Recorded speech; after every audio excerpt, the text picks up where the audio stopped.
nampak maju dan catatan seperti mana laporan Ketua Audit Negara itu membaik, tetapi masalahnya besar kerana tekanan dia terlalu kuat.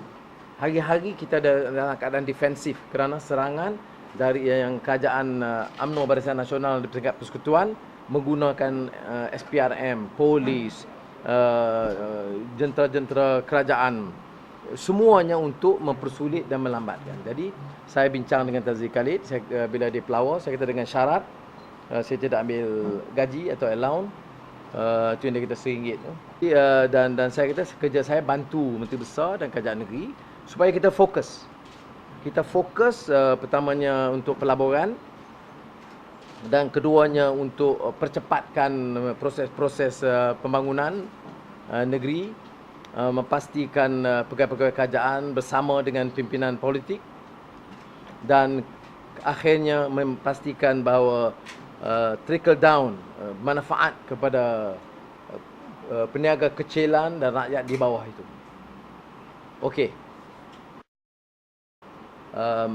On the contrary, as I said, and I said to the members, I said, look, I'll face and deal with this this malicious attack on my character. This is not new.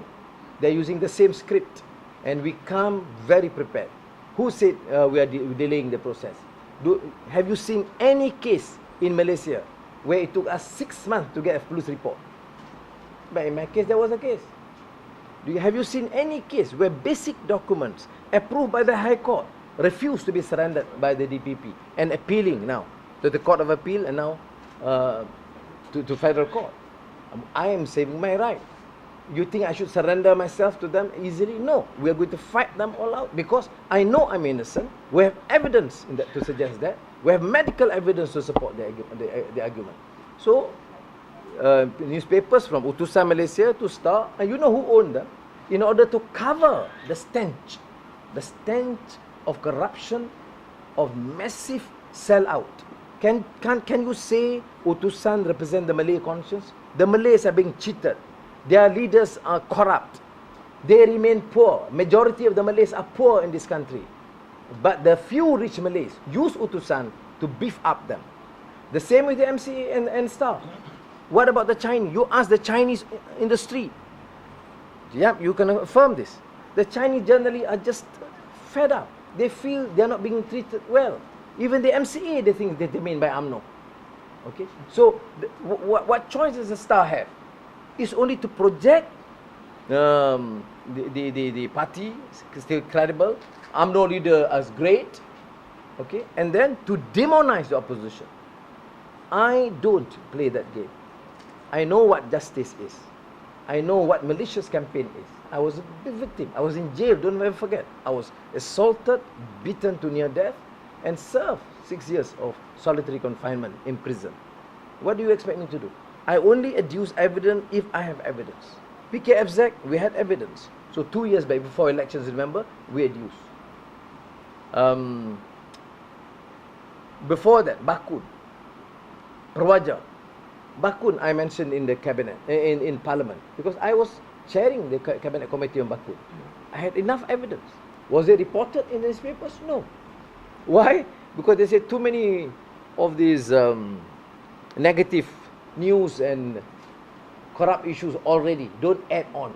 So the instruction is don't ever mention one word of new alleged corruption.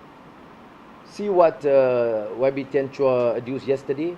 10 million ringgit sent to London using a money changer, naming the money changer, bukan money changer in Kuala Lumpur by a Menteri Besar. Can you imagine?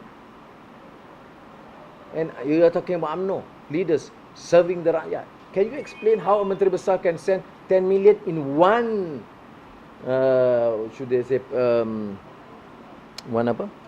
One transaction? Wah, ini corporate chief dia ingat ni. Okay, sorry, yeah.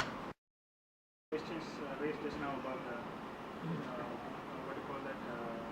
Are you legalities. you also support that? No, I'm asking whether you. No, but that has never been raised. In fact, I've spoken to Ustaz Hadi in Kit Siang this morning. He said the issue has never cropped up. But if there is, I am prepared to discuss. There's no problem whatsoever. Although I think UMNO will be very happy to see this discussed.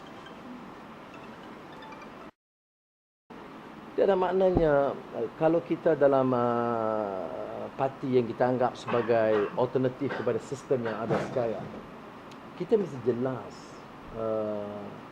apa dia dasar yang berbeza daripada yang ada sekarang. Apakah daripada ketuanan Melayu, daripada dasar ekonomi yang memperkayakan segelintir kecil, daripada rasuah yang dibiarkan, daripada kerosakan badan kehakiman dan jenayah yang meningkat. Itu mesti difaham.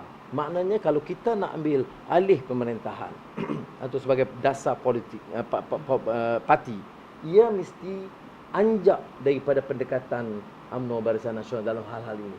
Prinsip perlembagaan, perpaduan semua kaum, hak rakyat. Jadi berbeza daripada pendekatan yang ada. Ini walaupun bunyinya orang bunyi terima baik menjalan media okey, you dengar okey, tetapi di peringkat bawah itu memang tidak semudah itu.